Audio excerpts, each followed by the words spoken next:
Fear and Tempo in the finals. And we're back here at Cheesadelphia 6, baby. It is the grand finals here. I hope everybody's hyped up because it is going to be a ZVP between the expected Neeb and also Cham, who was able to bring it back from an 0-2 deficit over Probe in an awesome series. Probably my favorite series so far that I've casted all weekend. Yeah, that was a really, really awesome series. And I'm excited because we're going to crown a completely new Cheesadelphia champion. Yep. Both of these players, it's their first Cheesadelphia. Neeb, first time. He's been wanting to make it out for one of these events for a while, but hasn't really been around. He's been in Korea, traveling some of such other events. Cham finally getting an opportunity to come down over here all to the way Philadelphia. from Mexico. All the way from Mexico. That's awesome.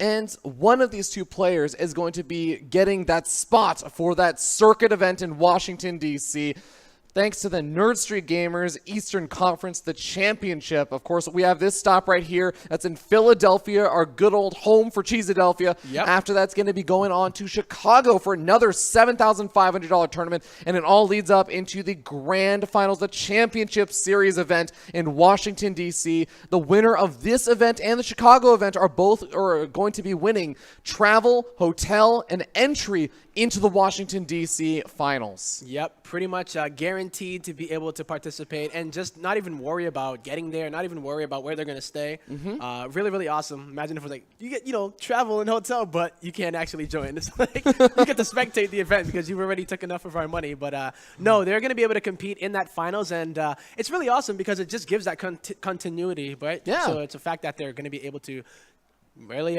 see who is the king. I was going to say King of the North, but it's not. It's actually Cheesadelphia. But who's the king of the cheese? We need to get like a cheese trophy or something that really shows that they are that guy. Yeah, and I think one cool thing about this upcoming series, Neeb versus Cham, is that we will see probably a good variety of builds. We've seen that even though it didn't quite work out as well for Cham, he's been willing to throw out some of that cheese, some of that aggression, and Neeb is absolutely willing to dish it out in his own right. I think it's funny, too, because in the after that last series, Neeb was just looking at me with the weirdest look, or looking down like into space. And I'm like, "What are you doing?" He's like, "I'm thinking." And I'm like, "Oh." He's like, "I've been getting ready for Pro because like the fact that it was a 2-0 and it almost seemed likely that it was going to be like a 3-0 sweep or that Pro was going to take it. The fact that Neeb, especially as a pro gamer, getting ready for a finals and you start setting your mind on, okay, what am I going to do in a best of 7? We're jumping from best of 5 to best of 7. A lot of thought goes into that. And now Neeb is like, okay, well, I guess it's going to be a little different. Not even like it's the same race. It's going to be a completely different race, a different matchup, PVZ. And he only had a few minutes to really think about that, if really he was all completely thinking about the PvP mindset. But here we go. Without any further ado, ladies and gentlemen, I want to hear you in the crowd. We're going to Abyssal Reef for the grand finals of Cheesadelphia 6. It is in the top left-hand corner, representing Ting. Give it up for Neeb.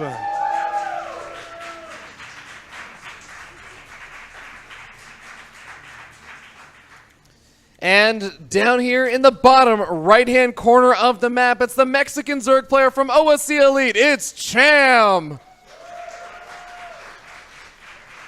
He must feel so happy right now. I think you were telling me that he was on his phone talking to his girlfriend. Yeah, I think he was showing that on the stream. Showing that on the stream. It shows a little picture. Yeah, really cool. So here we are, the grand finals. This is it. For all of the pride, for all of the glory, and for all of the moolah, it is going to be the final series of the night, the final series of the weekend. And I feel like we've been making really awesome time. Just the fact that it all leads up to this. It was so hard to know who was going to be that second player. I know a lot of people were like, yep, it's definitely Neeb that is going to be in the finals. But on the other side, it was a little bit less clear. I think Masa definitely gave Neeb a little bit of a run for his money, especially considering how unconfident Masa was. But you know what? Again, Masa, he is powered by his unconfidence. He is powered by his depression and his disbelief that he can succeed at StarCraft. That's when he plays his best. So you know what? All of that kind of feelings that Terran players have right now about, oh man, Protoss is so hard to beat. I think that's what almost allowed Masa to actually take out Neeb. He just needed to believe a little bit. He just needed to believe a little less in himself. Maybe next time you have no faith in yourself and you'll make it out, bro. Believe in me, disbelieving in you. They're in your base, killing your drones. I love hearing that. Diva just like, oh, Do that? I actually don't. You know, I don't know how that came out, but yeah, that it's one of the voice packs that are just like, you know, no offense to to Diva and all, but Okay. Well, Abyssal Reef, sometimes a map, I mean, in the old school days, I think we would see some Zerg players try and go for Ling Flush just because there's 2 different entryways to Abyssal Reef. We're not actually going to see that from Cham. I mean, it's a pretty unusual thing to see these days, but I always love when I get to see the 1 in maybe like 30 games I see it a actually PvZ happens. where it's like the Zerg player does actually try and catch the Protoss player by surprise. The Protoss player sometimes play a little bit greedy about how they wall that area in.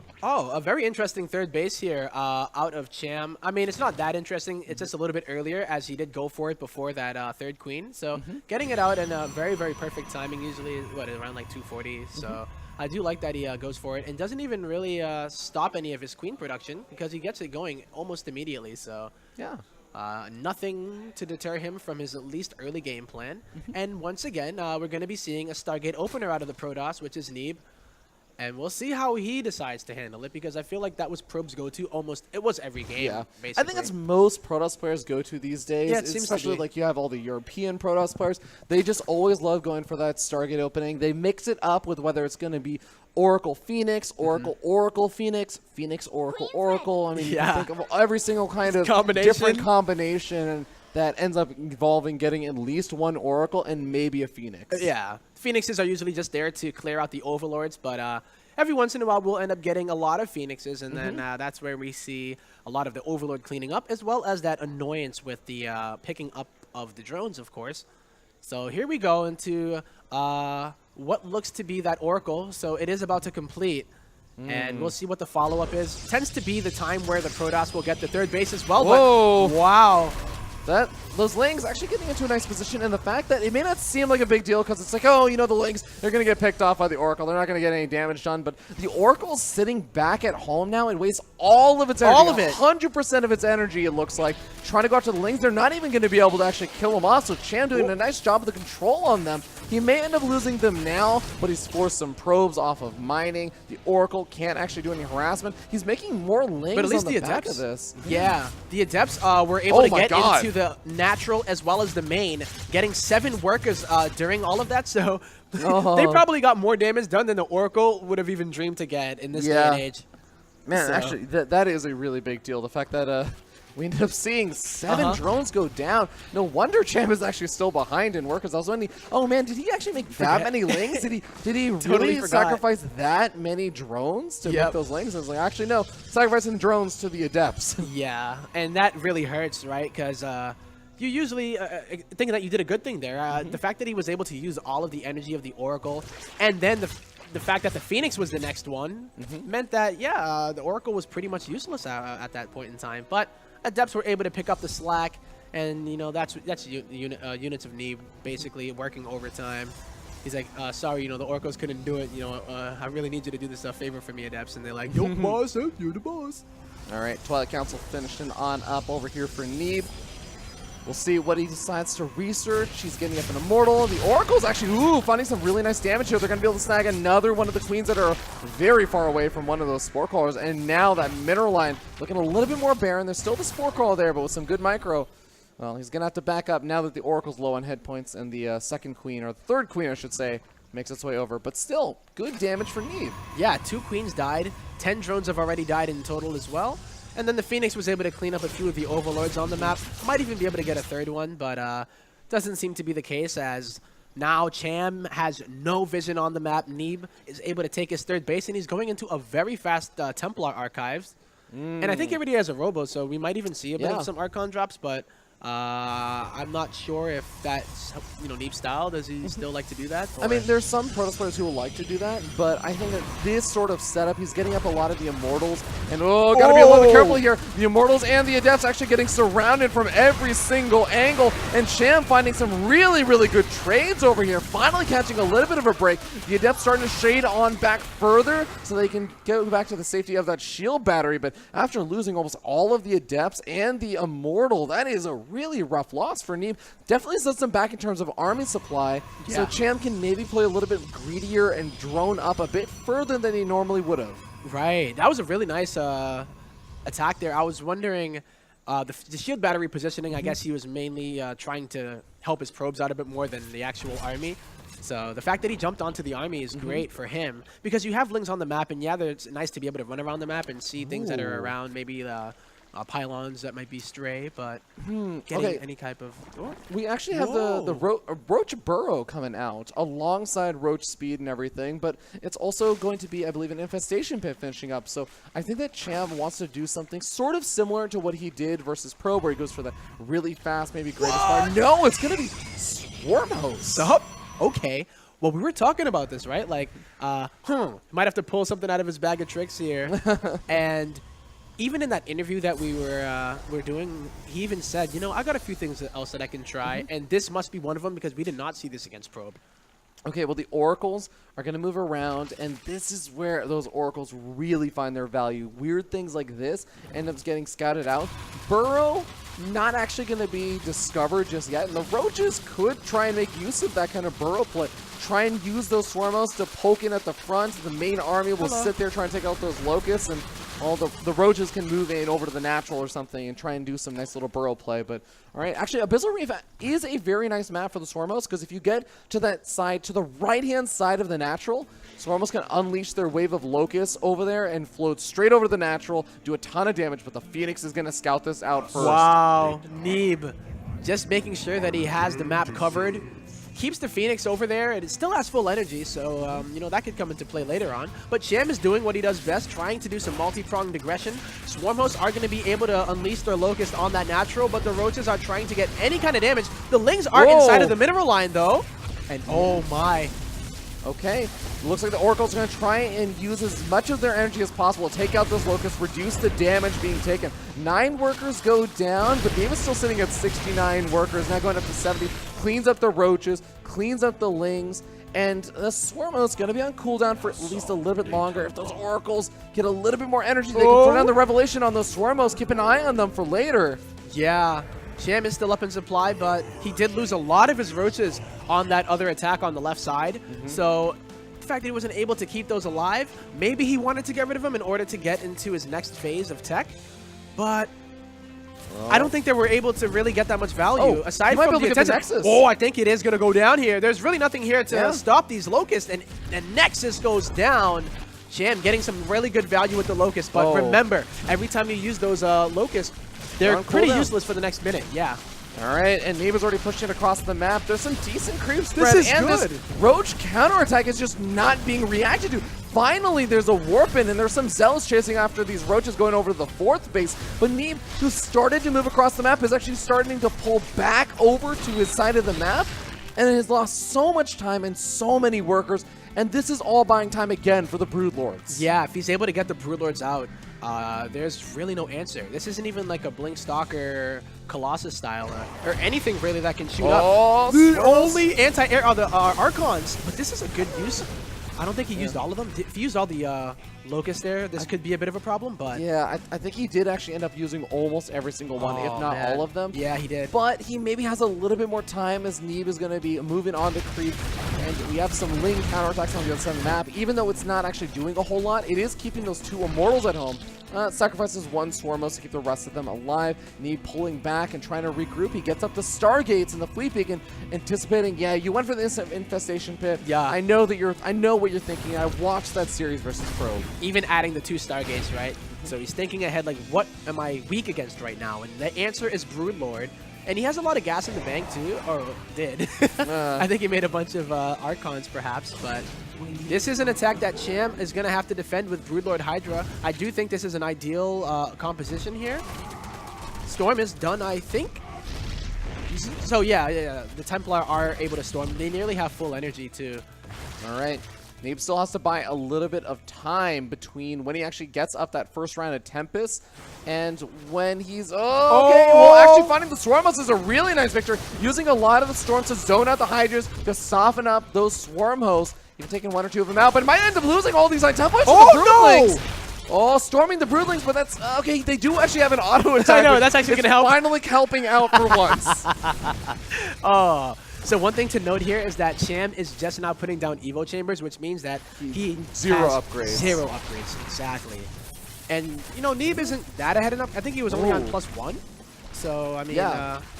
He has yeah. +1 weapons already, and we end up seeing Neeb actually doing a great job buying himself a lot of time. He keeps any of those units of Cham way back at home. He forces the Swarmos to use their kind of wave of locusts to take out some Zealots harassing. And in the meanwhile, he's already gotten up the first couple of Tempests. He's getting up 3 more. He's getting up a Mothership. And now he should actually feel pretty good facing off against that Broodlord. Yeah, once you're able to get this, even doing all that kind of dancing around is buying him time. So we had Cham buying time to get the Broodlords, and now that they've been discovered, he needs to make use of them. You can't sit back and just chill on Broodlords. You need to make a kill move, do some kind of significant damage, but gosh, it looks like Neeb is going to get use out of these Immortals. Is he going to recall, or is he just going to fight this out and, like, sack the supply? Maybe he'll sack. Oh, okay. I wasn't sure if he was going to sack the Immortals because he realizes that they're not going to do really well against pure Hydra and Broodlord.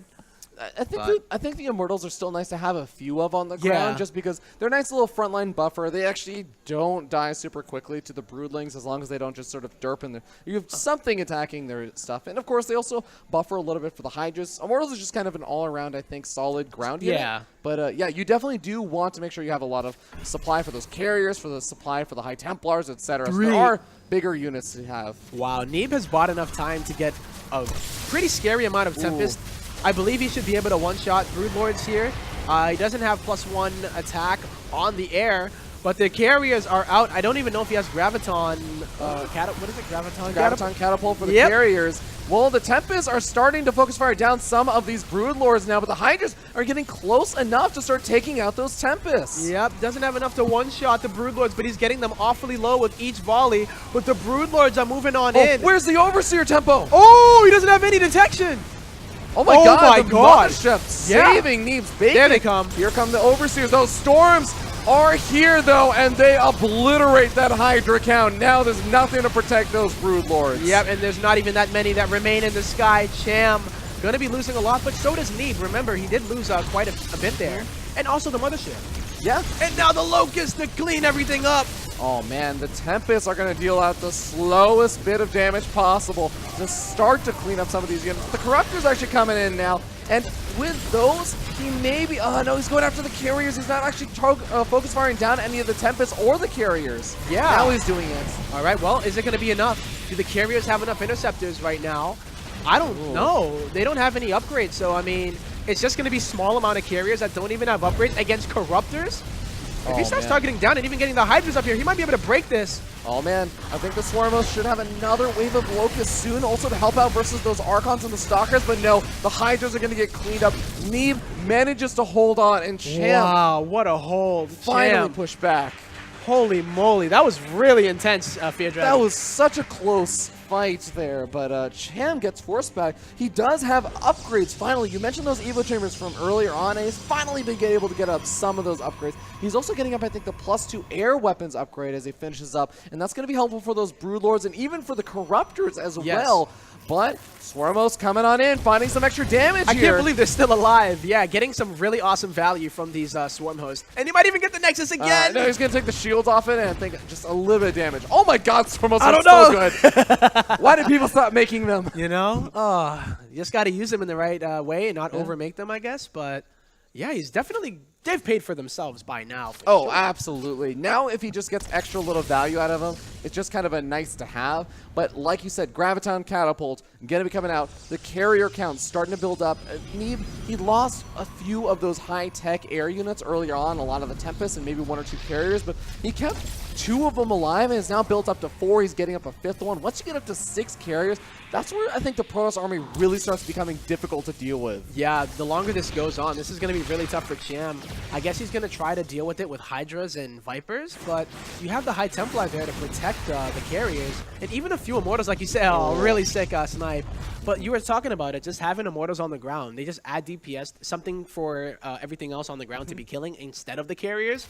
And the Archons are just like that too, really beefy units that can do some AoE. So, this is so scary if you are Cham because you don't have the immediate answer to carriers. He had a couple of Vipers on the way, and I mean, that's the thing. Parasitic Bomb doesn't really do a whole lot, but you can at least pull the carriers into your Hydras, so you're no longer fighting just versus the Interceptors or the Archons in the front. And there is that big pull. There is actually a second big pull. Doesn't quite get the damage done with that second one, though. The Vipers, getting stormed, not quite fed back, but they don't have any energy left over. Yeah, Neeb, I think he pushed in there. He must have had the Graviton Catapult done by then. He's not getting any other upgrades. Neeb is still only on +1. His +1 air is on the way, but honestly, it looked like he was going to have a chance to have a really sick upgrade lead. Yeah. But now Cham moving on in. He does have the better numbers, but the quality of his army, can it keep up? Yeah, there's still actually not that many interceptors left over right now. He's down to just 4 or 3. So now we end up seeing this opportunity for maybe the Storms to push back Cham. But once those Storms are gone and he's almost out of energy, the Hydras can try and pounce on this army. But Cham is not going to risk it. He knows the reinforcements are coming in soon. Neeb trying to go for a bit of a counterattack with those Zealots. And this is becoming a really dangerous situation. +2 Carapace is so important because carriers are one of the units that scale the most with upgrades and also suffer the most when your opponent has Carapace upgrades. Absolutely, and yeah, the fact that Cham is able to get up there. His Carapace finished before his attack, which is more important in this situation. But here he is off of creep. Zerg doesn't have a recall button, guys, and he's just trying to get on out of there. Even trying to take out one of the Archons. Doesn't quite get it. Gosh, that is so many High Templar. That is a lot of High Templar. That is a scary amount of High Templar. I mean, you just don't want to run out of Storms in this situation. You also want to have those available for feedback so you can feedback those Vipers. So there's a lot of utility for those High Templars. He's still continuing to get out more of those carries. Would love to see +2 air weapons, as well as also Cham just getting up the +3 Carapace. Yeah. I believe he has the Hive, so yeah, of course he could be able to. And he's just continuing to try to at least pick off anything that he can. But at this point, it's starting to be a very scary army from Neeb. He's not losing as many units as he was before. The trades that are happening are more in Neeb's favor because of the Storms. They're able to just take out so many Hydras at once. All right, the Stormos finally getting caught. You're going to see them taken out. One Viper there gets fed back, and immediately the Storm also comes down on top of the army. We end up seeing some Hydras coming in from the north side. Going to be able to pick off maybe 1 or 2 of these carries, but the Storms on the right-hand side are so good. The Hydras not able to make the damage happen fast enough, and they are going to get shredded. Yep, Cham's supply is plummeting. He tried to go for a flank, but it looks like Neeb has way too much. And GG, Neeb takes game number 1. What a game. Boy. What a game number 1.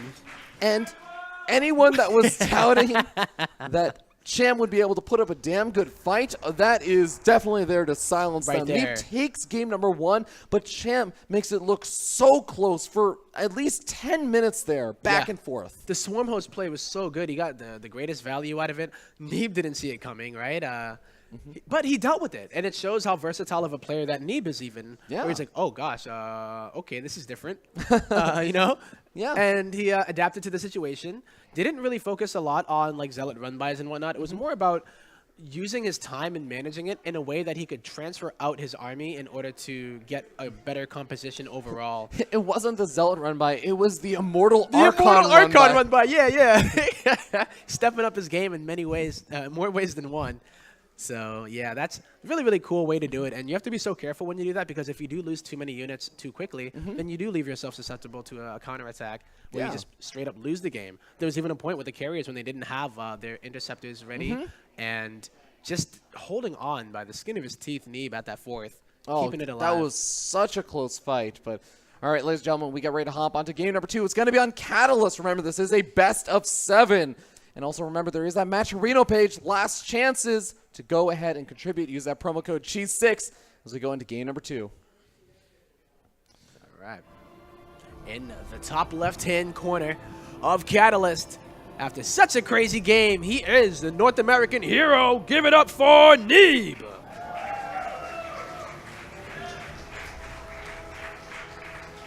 No, literally, the North American hero, like the player. Yeah, no kidding, right? Spawning down here in the bottom right-hand corner of the map, we have the blue Zerg player from OSE Elite. Give it up for the Mexican Zerg, Cham. Woo-wee! A lot of support coming out here. Want to see kidding. Cham succeed. And Cham said, hey, take it one game at a time. You know, hey, if I win it, it's cool. If I lose it, you know, it is what it is. If I win it, hey, that's better. Yeah, you know, there you go, man. Gotta love this guy with his mentality. Seriously, I love Cham's mentality. He's such a positive person overall. I think his girlfriend would have something to say about that. Probably. I'm sure she's in love with it as well. Yeah. Oh, man. Neeb, still, I mean, it's got to feel kind of weird because It's an odd thing. Neeb comes to these NA LAN events, and he is not just like one of the legends of North America. He's one of the legends of the entire StarCraft scene right now. I mean, even Koreans definitely feel a little bit uncomfortable when they play against Neeb. So when you narrowly end up losing or narrowly end up winning that first game of a best of 7, you're like, oh, actually, that was really close. And yeah, there were some kind of tricky things in there. There was a Swarmos play and everything. Yeah. But it was just a solid macro game from awesome. both sides going back and forth.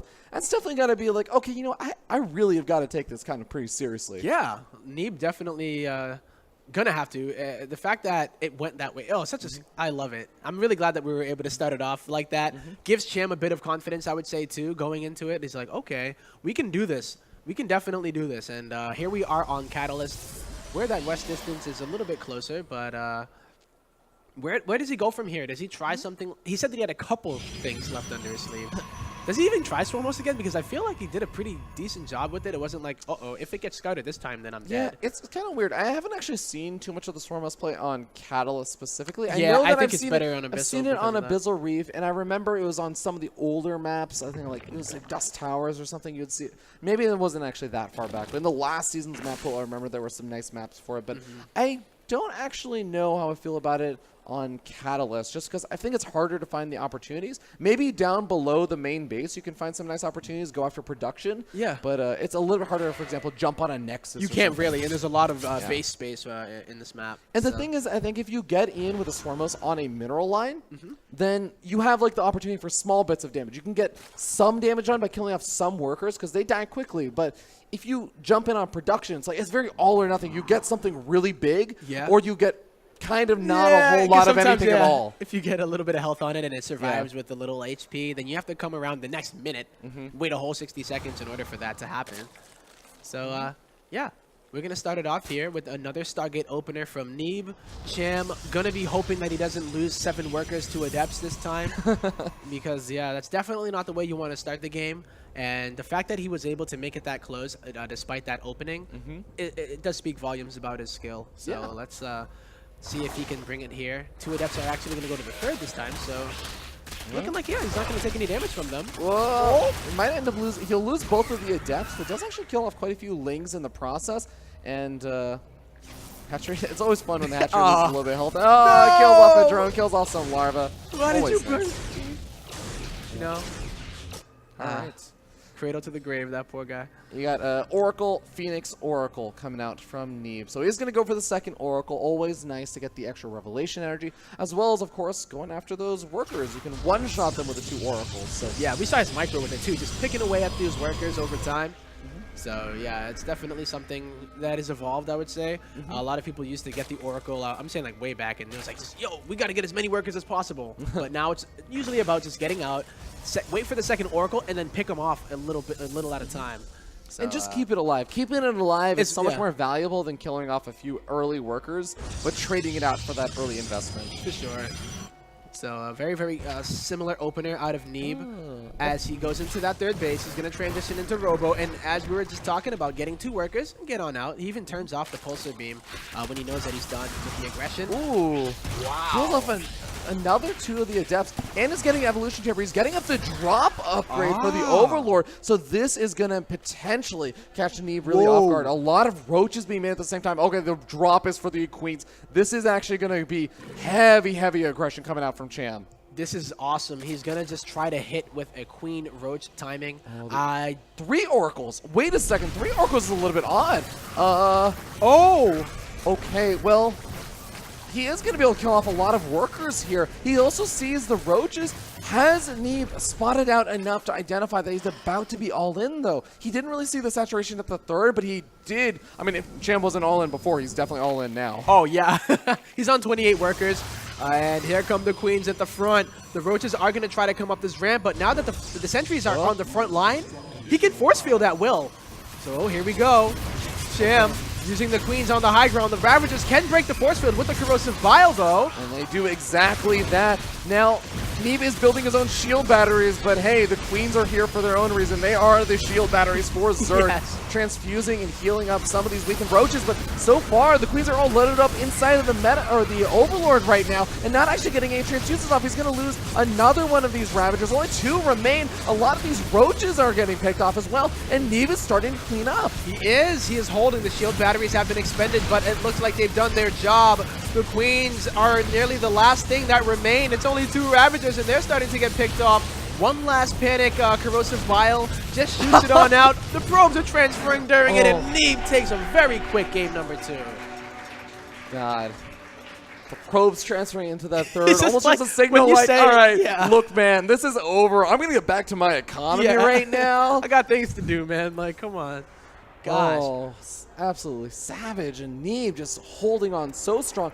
The triple Oracle coming out of Who's nowhere. that Man, handsome nerd M. on the Canning, screen right now? I mean, he's looking so proud. He was helping out his boy Neeb, you know, teaching him a few tricks. And he's saying, yeah, you know what, just keep it up. You're doing great. Game number 1 going. I mean, you didn't quite follow M. Canning's advice to the letter of the T, and that's why I Yeah. looked a little bit closer. But game 2, shaky. that was the M. Canning. That was putting 5 on it right Yeah, there. he put 5 on it real good. He's about to put 4 on it if he continues up like this. He's on getting the, close the to screen. it. Already putting 2 on it, looking for that third. Indeed. So we are going to be going to Neon Violet Square, getting the players ready in the lobby. And I think these are the kind of things that Cham was talking about. Like, all right, here's what I have in store. And the fact that Neeb was able to see the roaches coming out, the triple Oracle, I thought that was going to be a bit of an issue. Because if you do use a lot of your energy units right before an all-in hits you, it can actually be what causes you to fall to the all-in. But it seemed like he just dropped some shield batteries, got in the position to buy enough time so that could get another round of warp-ins. And then he was just able to hold it in Neeb fashion. I would actually say, like, the 2 things that happened in that game, though, were that, one, he got the Sentry force field off and delayed the Ravagers. Yeah, the force field got knocked down, but it bought him an extra, like, 6 or so seconds. And the second thing was that the Queens were unloaded, and then they loaded back up with the Overlord, and then they didn't unload for a really long time. So by the time they unloaded and could transfuse again, which I don't even know if they got too many transfuses off, I think like 3 or 4 of the Ravagers had already died. Some of the roaches at the front line had died. And I think that Cham had already lost too much momentum in that attack. So I do feel like there were some mistakes made by Cham in that game. Indeed, and obviously it didn't help that those Oracles put in way Oh, too yeah, much work. absolutely. But here we are. It is going to be Neon Violet Square. We are in game number 3 of the grand finals of Philadelphia 6. In the bottom right-hand corner from Ting, give it up for Neeb.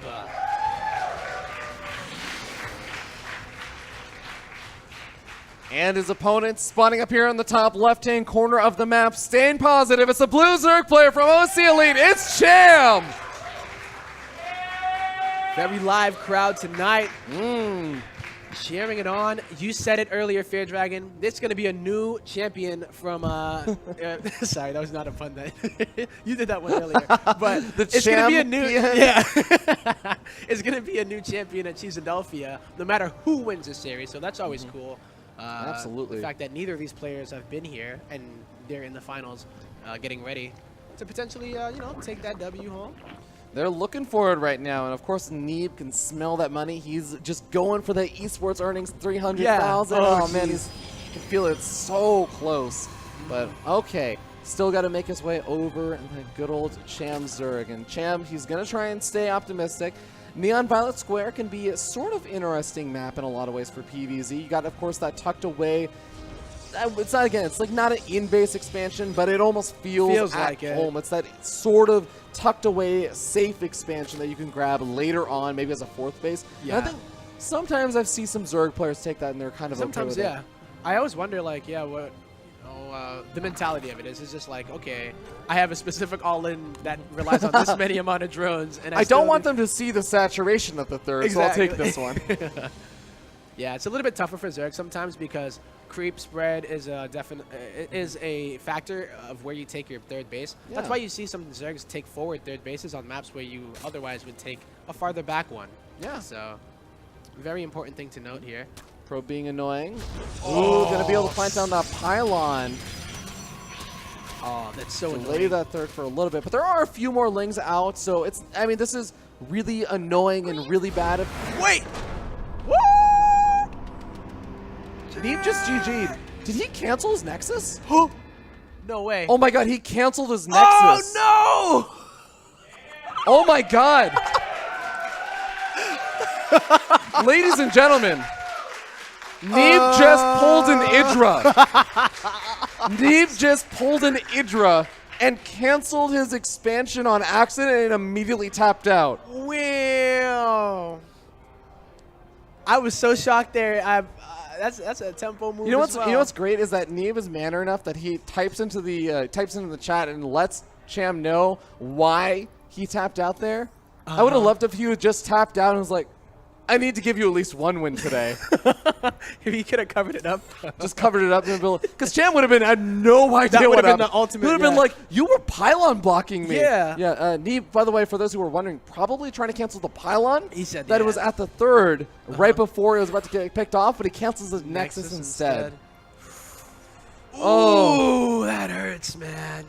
You know, the funny thing is, like, that obviously sucks, but at the same time, I don't even feel like Neeb will be that phased by it. I feel like that's like, I feel like after that second game, he's feeling really strong and really good, and he's also still got a good bit of confidence in himself. Oh, yeah. Maybe he just doesn't like Neon Violet Square, and he's just, like, trying to cover it up. While covering manner, up. like, of course, he could have just been like, yeah, here's the win. But he decides to be manner about it and be like, oh, dude, like, dang. I effed up. I messed up. So we're going to be going to Odyssey. For those Neon Violet Square fans, I'm sorry. No. I know, we were talking about the map and all that I stuff. know. We're like, these are the cool features on this map. Here's this in-base expansion. There's a and gold over here. You can check out the pachinko machine. the pachinko machine. Oh, man. Yeah, I still stand by Plinko, man. Plinko. I watch too much Price is Right to not call it Plinko, so. Okay. All right, well, ladies and gentlemen, after that last epic game, oh, you guys must be hyped, because here we are in game number 4 in the bottom right-hand corner from Ting. Give it up for Neeb.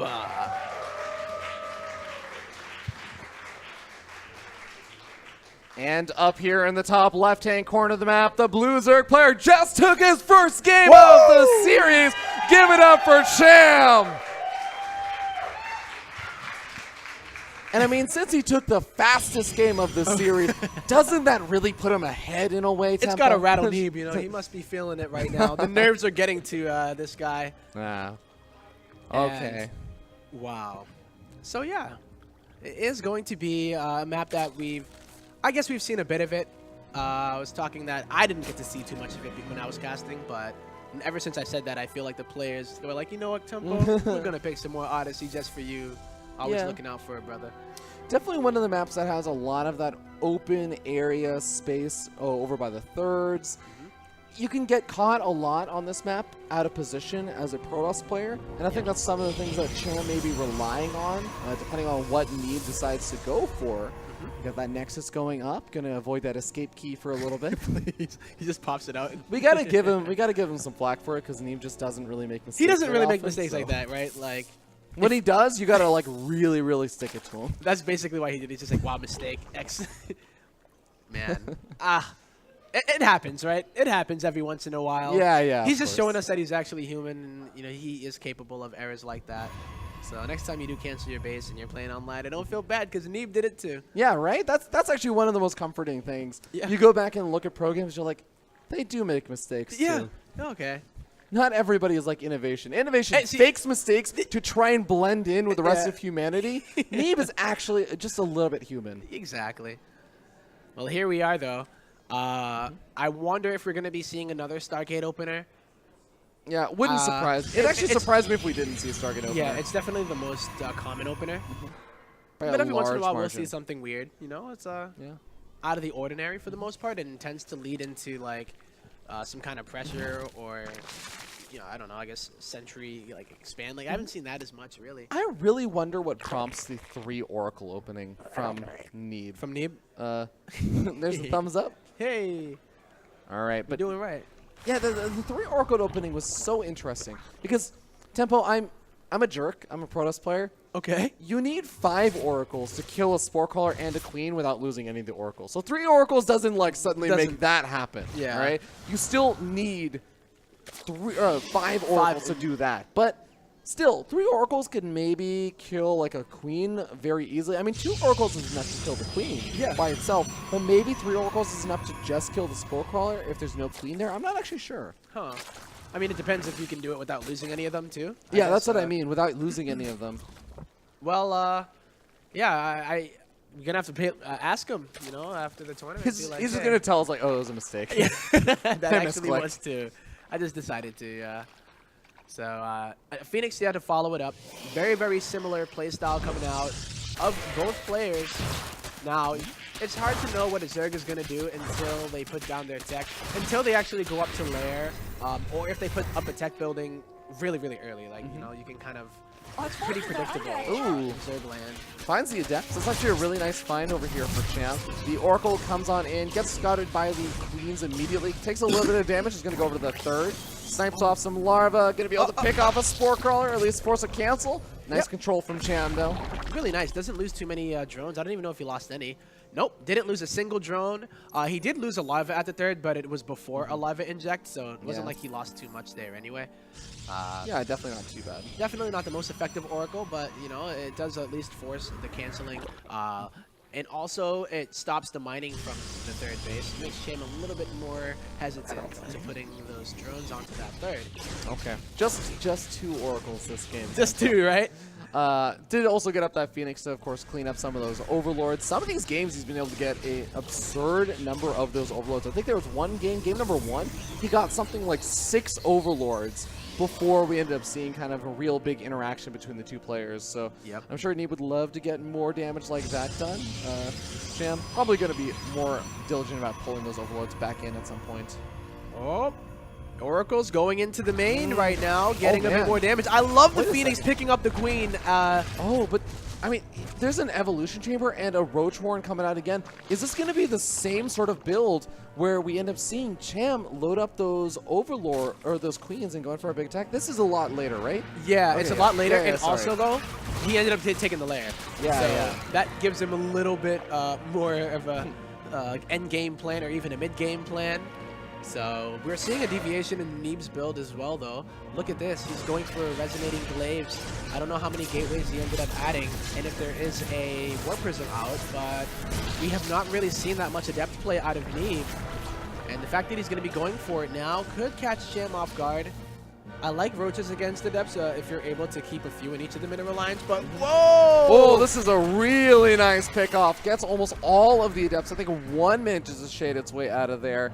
But even that 1 Adept not really going to be able to get too much more damage done. As Resonating Glaives finishes up, Neeb has lost all of his Adepts. That's the problem, right? Whatever timing he was going to be going for is going to be delayed. And the creep spread is good enough here for Cham that he would be able to see it coming and be able to react accordingly. He has a lot of lings on the map, so at least he has map presence. And you know what? Maybe he's just going to say, forget it. I don't need to do it. It is what it is. Since I ended up losing that group, I'm just going to chill back because I still need to defend my third.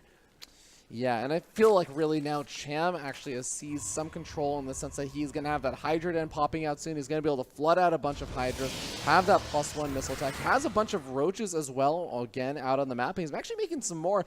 Maybe, I think, actually seeing some of those Adepts shading forward. He's just saying, I need some units to help defend, especially with the Hydra's going to be popping out soon. Yep. Trying to get some damage as the Adepts do shade in. He's going to allow it to complete. And these are Resonating Glaive Adepts. +1 is a little bit on the way. Not going to really factor into this attack. Cham desperately moving his drones out of the way, but he's starting to lose a few. Even targeting down a Queen. And here's Neeb inside of the main, getting some good drone damage done. 8 workers killed off so far. Cham actually falling behind in that worker count now. With that Hydra count, the Roach count is building up, and all of these Adepts, or almost all of these Adepts, are going to be losing their lives. Soon to be all of them, as in Roach comes in and intercepts the remaining ones. Punches it in the face. Even getting another drone at the third. And it was a gas drone, too, so Cham does need to pay attention there in order to put it back in. Okay. But that was a really successful attack from him. Definitely gets a substantial amount of damage done, but has he been trading away too much army supply? He's obviously been getting up a lot of good tech behind this. He has the Templar Archives finished up. He's warping in a ton of these High Templars now. But he does not have Storm, so it's only going to be for the Archons. and this is where Cham has +1 weapons. Yep. He can move across the map with a lot of these Lings, these Roaches, and the Hydras, and maybe get a cancel on that 4th. Maybe get some more damage done, depending on what he is able to do. Yeah, it looks like his plan is going to be to try to cancel that 4th base. And he could be very successful in it. The Immortal count is at 3. Force fields are definitely going to be a factor here. Oh, and the wall is buying him a lot of time, but he's not canceling those gateways as they do warp in. Okay, Nexus getting focus fire down. Sentries are available, like you said, but a Guardian Shield is used instead of Force Field. So these units just going to go ham on the Nexus, forcing out the cancel, and gets out of there. Takes a little bit of damage from the charge lots in the retreat, but overall, definitely not too shabby. Not at all. Being able to cancel that is such a good move there from Cham. And I was afraid that he was going to do it at the price of all of his units there. Ooh, 5 drop Overlords coming on forward. We may be seeing a repeat of Cham trying to go for the same sort of tactics he went for versus Probe. It ended up backfiring on him that time, but oh my god, this is so many Hydras to be loading up on into the drop. If he gets over to the main base without getting scouted by the double Oracle plus Phoenix combo on the south side of the map, this could be devastating. But if he gets scouted out by it, then he can actually be devastated. Yeah, I think his plan would be to get on a ramp. If he can get into the main and then hold the ramp hostage, it's like, okay, Neeb is going to try to bust up a ramp with Immortal, Archon, and Zealot. Not usually the best unit composition to try to do that, but Hydras might be encountering most of the army for Neeb in the middle of the map, and they're actually starting to get picked off right now. If we go to the middle of the map, Oracles do spot out the drop Overlords, throw down the Revelation, but so many Hydras ended up going down in the middle. Yeah, a bunch of Hydras went down, and Neeb was able to also tag the Overlords, like you said, which is insane, you know, being able to get a twofer right now. But he can recall into the main base. He already knows about these drop Overlords. I totally forgot about the recalls. He never has to go up the ramp. Here they come. And even a little bit of a force in the middle of the map. Neeb has to react right now. It's only going to be Stalkers and some Immortals, but it seems like he's still going to be able to clean it up. Oh, forget the recall. He's handling this with just the Immortals and the Warpins. Oh, and he's still pushing? Like, Neeb just warping in enough to deal with the Hydras and Roaches. Cham loses a big portion of his army, and now he has to deal with the Protoss that is nearly knocking on his door. Okay, Neeb's army is getting very spread out right now. It's starting to congregate once again, so avoiding some danger zones there. Looks like we got some stasis traps also going down. I believe the, oh man, he's going to be able to catch a decent chunk of these Roaches, and Hydra's going to catch, oh, okay, not as much on that second one, but still, he moves up the ramp and says, okay, we can play this game, going up into the main base, doing some damage. Yeah, there are no Ravages to break the force fields. Neeb can force field this until the end of time. He has 4 sentries, and all he needs to do is just continue to do this. And the fact that there are no Ravages means that it's never going to be broken. Cham falling apart here as the Zealots are moving into his gold base at the same time. He's falling in supply, and he's not getting any other damage done on the other side of the map. Oh man, the Zealots over by the gold, at least forcing some of the units out of the way. He recalls the expensive units as finally Cham can get up into the main base. One final Spore Crawler will be taken out while the rest of the units get taken out over here for Neeb. Just the Zealots, but Cham has taken so much damage. He's down to 38 workers. He's still got 4 bases and a dream with an army, but that's about all he's got right now. Yeah, he's up by 10 army supply, but a lot of this army supply is in Roaches. Look at those High Neeb's Templars. army, yeah. What? That is so scary. How many High Templars was that? That's 9 High Templars. All right, so, you know, somewhere between 9 and 15 storms he has right now. Oh, all right, make it rain. Storm here, a storm there, maybe a couple of storms over Storms here. for everybody. Look under your seat. It's You a get storm a for you. storm, and you get a storm, and you get a storm. Oh my gosh, Neeb pushing out, being able to take out the majority of the Hydras. It is only Roaches and a few Hydras here. GG. Neeb going up 3-1 now, 1 game away from taking the Nerd Street Gamers Cheesadelphia 6 championship. Wow, that was a really fun game. Wow, yeah, Cham trying that drop style again. It didn't end up working. Neeb was on top of everything, and the fact that he knows when to attack at the same time, he doesn't focus all of his energy into dealing with the drop. He's like, okay, here's what I need to do to deal with this. I'm gonna get some damage done at this time. I know that half of your army is in these Overlords, gonna be locked up in it. I'm taking a gold base as well, so it's like no matter how much time goes by, I'm getting my economy rolling, and he goes and he's able to take out a base. I really got to admire him. It's just it feels like he's infallible outside of like the Nexus cancel. How does this series start off game number 1 so close?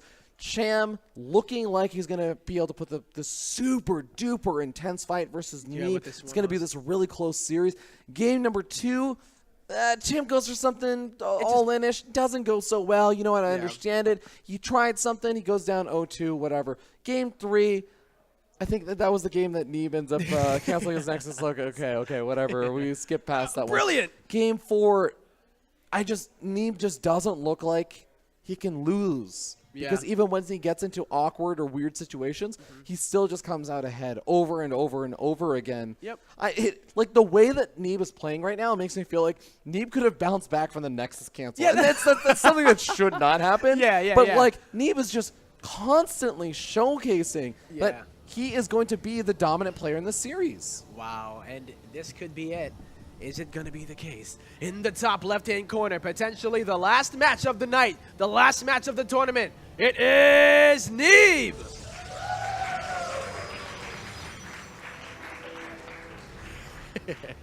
And in the bottom right-hand corner of the map, the blue Zerg player, he needs your energy more now than ever. Give it up for the Mexican Zerg, Cham!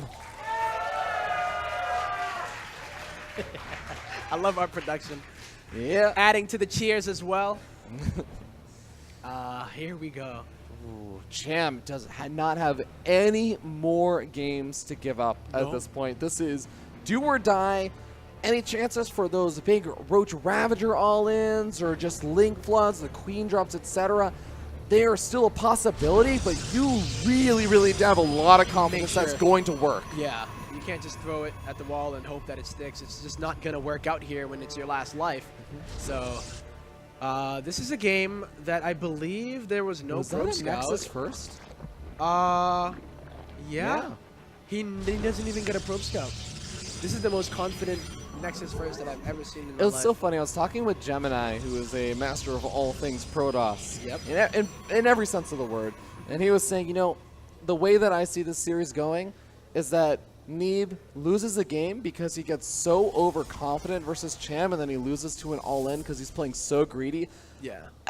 I thought that maybe that one game was just going to be the game that he canceled the Nexus, but maybe it's actually this game. Maybe this is the chance for Cham, but at the same time, again, it takes so much confidence to do that when you're down 3-1. You don't have any games to give away, and you're like, oh, I'm going to go for an all-in or something, right? Like, that's not, it doesn't seem like what a lot of players would do in this situation.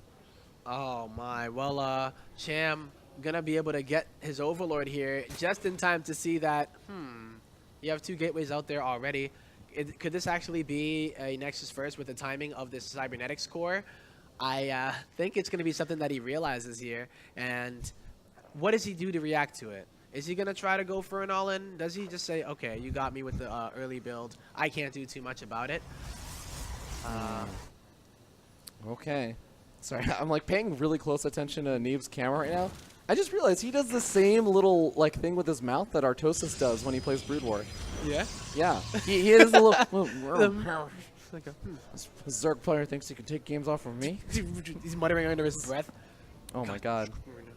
This is actually one of the greatest things I've noticed so far. Hey! What's up? The Met God himself. Oh man. Within our audience. That's right. Not even Zerg can beat Protoss. But here we are. Another Stargate opener. Neeb, if it ain't broke, don't fix it, is his motto right now. And Cham, pulling out of gas completely, going ahead and just getting as many drones as possible. We don't even know if he connected the dots as far as the Cybernetics core timing, so it's like, you never know. Does he realize that it is going to be such a really awesome economic opener out of Neeb? I mean, at this point, I don't even know if there's too much you can do about it. He does get a very quick surround on these Adepts. He's going to be able to pick off one of them. The second Adept should also go down. 3 workers going down, so it's, I mean, not a terrible trade there for Neeb. He doesn't get into the main base or scout anything if there was something weird coming out. And there are just more drones on the way, but how many lings were actually made? We had a decent number of lings that were made, so Neeb has to be a bit careful when he takes that third base since he's moving out with those Adepts. Yep. I believe that Cham has been really good with his lings in this whole series. Ooh, But okay. now Neeb being able to plug this wall, not letting any Lings get in there. Yeah. And now we end up seeing the Oracle make its way across the map. Not a whole lot over here, but could go for the kill on that Spore Caller once again. And might be able to kill some of these drones. Oh, nice little cancel there from Cham. He's buying so much time here, but eventually does fall. And 3 kills is already more than an Oracle usually gets these days. Yeah, you got to take what you can get. And he triggers it by going for that Spore. Just like, come on, like, cancel. And now you're using his APM. Cham has to worry about losing the drones that are already rallied over there. But this is a little different. Neeb going right into that Twilight.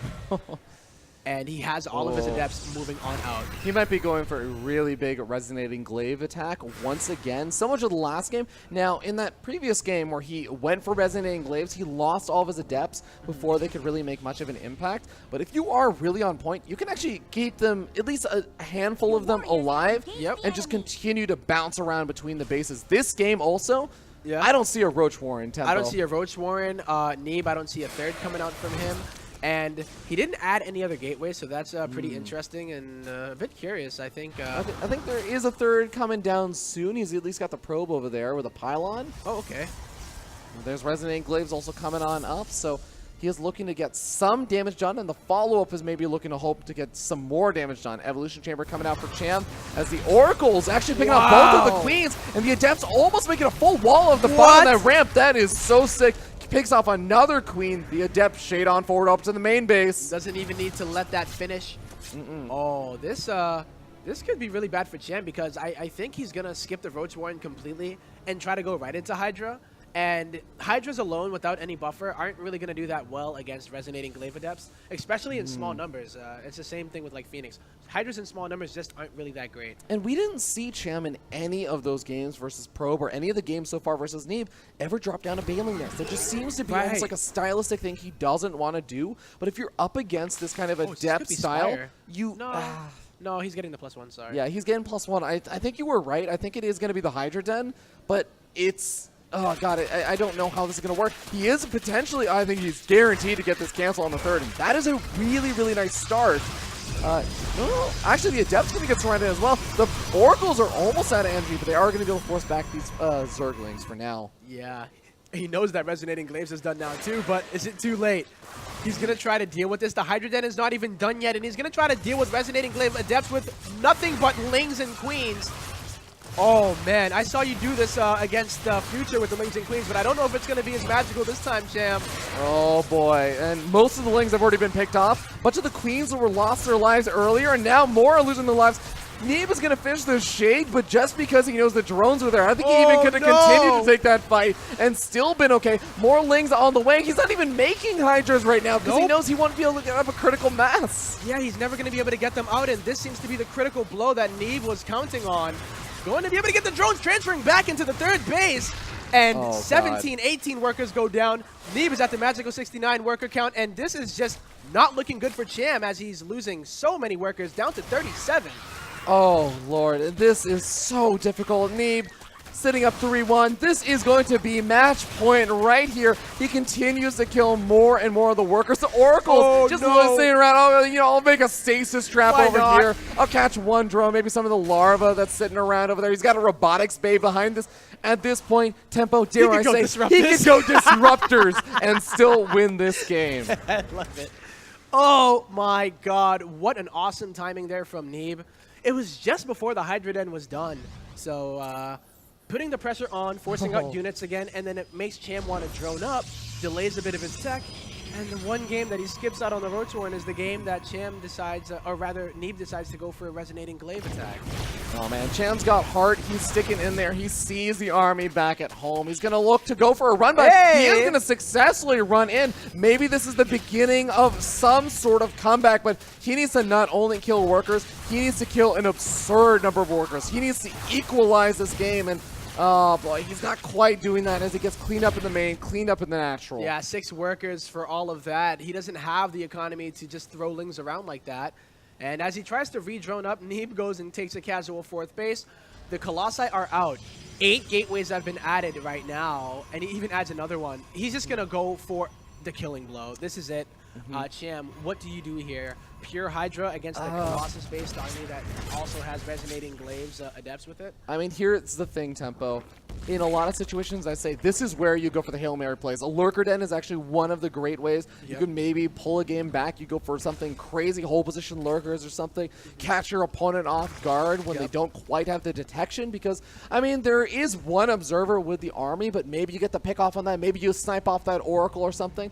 The other thing I would say is going for like a Burrow Baneling play or something, but just something. There has to be some amazing play coming out from Cham. And I don't see this finishing in time. Oh my god. Hallucinated Colossus. That's one real Colossus in the mix as well. Yep. Oh boy. And this is the army that Cham is going to deal with.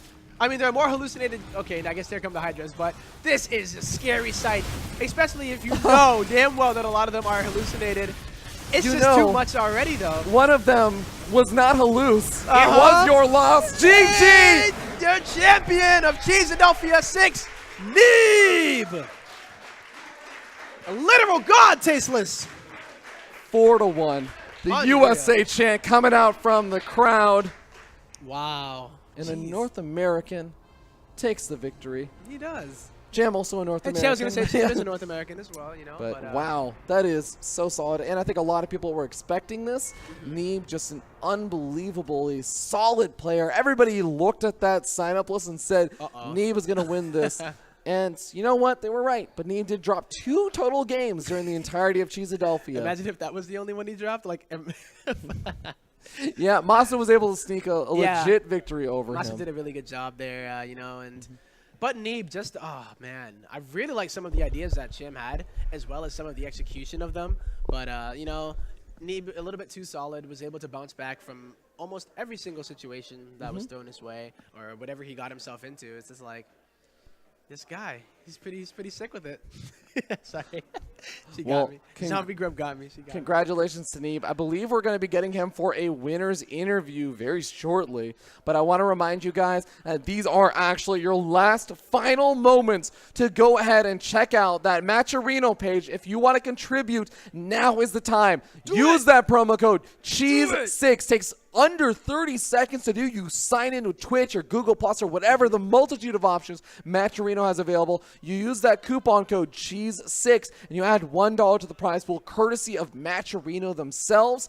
And of course, you can also add money of your own. If you have maybe a few dollars you want to chip in, maybe you have more than just a few dollars you want to chip in, I'm sure that Nerd Street Gamers and of course all the players will definitely thank you for it. It is a guaranteed prize pool of at least $7,500, but you guys can help grow it. I think we're already up to what? $5,512 so far. So guys, keep them coming. Keep adding a few more. You know what? As M. Canning would say, put 5 more on it. Somebody just did one. I see you. Yep. There you go. 5513. 5 more. Look at it go. Fear Dragon. Can it make 5516? There it goes. 5517. Oh my goodness. Oh man. Yeah. Really awesome. Thank you guys so much for that support. Yeah. Also want to give a huge thank you to all the other wonderful sponsors that make Cheeseadelphia possible. Of course, Jarvis, the wonderful people who, of course, help host this event. We got the space and everything from them. We got Cougar Gaming, all these wonderful chairs, the mice, the keyboard, etc. Of course, also make Cheeseadelphia possible. Matcherino, we already kind of talked a bit about them. They got a lot of other awesome StarCraft tournaments going on. Yep. And, of course, Sloth Esports. Sloth Esports, cannot forget them. Great organization. Had a bunch of players that they also sent out. Such an investment in StarCraft. Really, yeah. Stefan, unfortunately, wasn't able to be here. But if you're watching, man, really, really thank you. Ever since you first came, I think it was the second Cheeseadelphia that I was. I don't remember if it was 2 or 3. But he just came and he was just like interested, like, hey guys, I'm like kind of do some printing of like 3D mat or not 3D mats, but like But yeah, mouse pads. We got Neeb here. We got Neeb on the chair, looking glum. You're looking so sad that you dropped 2 maps this tournament, Neeb. Tell me, let's go over those 2 losses. I'm just kidding. How you feeling, man? I'm feeling pretty good. I mean, like everyone expected me to win, and I guess that's what happened. So. Yeah. Does it put a lot of pressure on you? I mean, it's kind of like that cliche question to ask, you know, there's a lot of pressure and you tend to kind of shrug it off for the most part. Is it kind of just, you know, another day at work when it comes down to it nowadays? It doesn't really affect me if people have high expectations. All right. That's a good mentality to have. So talk to us a little bit about, I guess, kind of how the series went, sort of how you felt going up against Cham. Because I know you were saying to us sort of like, oh, you know, Probe was up in the series. Like, I was just expecting to go up against Probe. So how did you kind of go into that series versus Cham? Yeah, I didn't really have any strategies prepared because I was expecting to play against Probe, and Cham plays kind of weird in PvZ. Like I was watching all the games against Probe. Yeah. Like he likes making a lot of roaches, which I don't have much experience against. So I just kind of winged it, I guess. Yeah. Yeah. I really want to ask you also about I think it was game 3 or 4, one of the 2 games where Cham was going for that big all-in against you, and you actually went with the 3 Oracles and the 1 Phoenix, going in, sniping off a bunch of workers. What was sort of the plan with that, like the 3 Oracle opening? Were you expecting to get that much damage done? It's the first time I ever tried that, to be honest. It's just because I went gas first, so I had my Stargate like 15 seconds faster than normal. Oh, okay. So I just thought I could squeeze out a 3rd Oracle and lift up the Queen that was Yeah, there that with the was Phoenix, then kill all the drones. I don't know. I don't think it's a bad idea necessarily.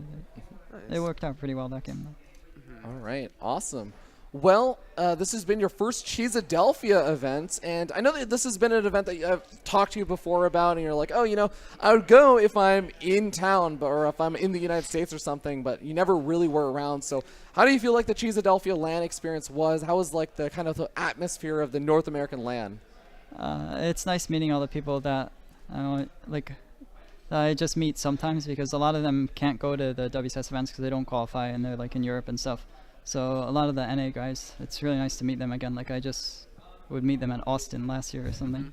So that's pretty cool. And overall, like the LAN experience or what I expected from Cheesadelphia, it's like about what I expected, but that's a good thing. So Yeah.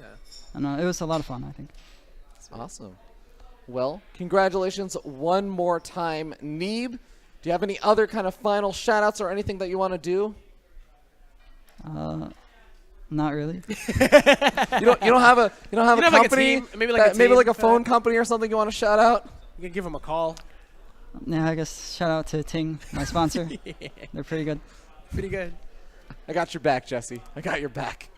All right. Well, congratulations, Neeb. He's going to be walking away with that first place prize from the $7,500 prize pool. And, of course, is going to get that victory spot in the, of course, very Nerd important. Street Gamers Championship Circuit. Is going to be flown out, hotel, etc., all paid for to go to Washington, D.C. toward the end of the year.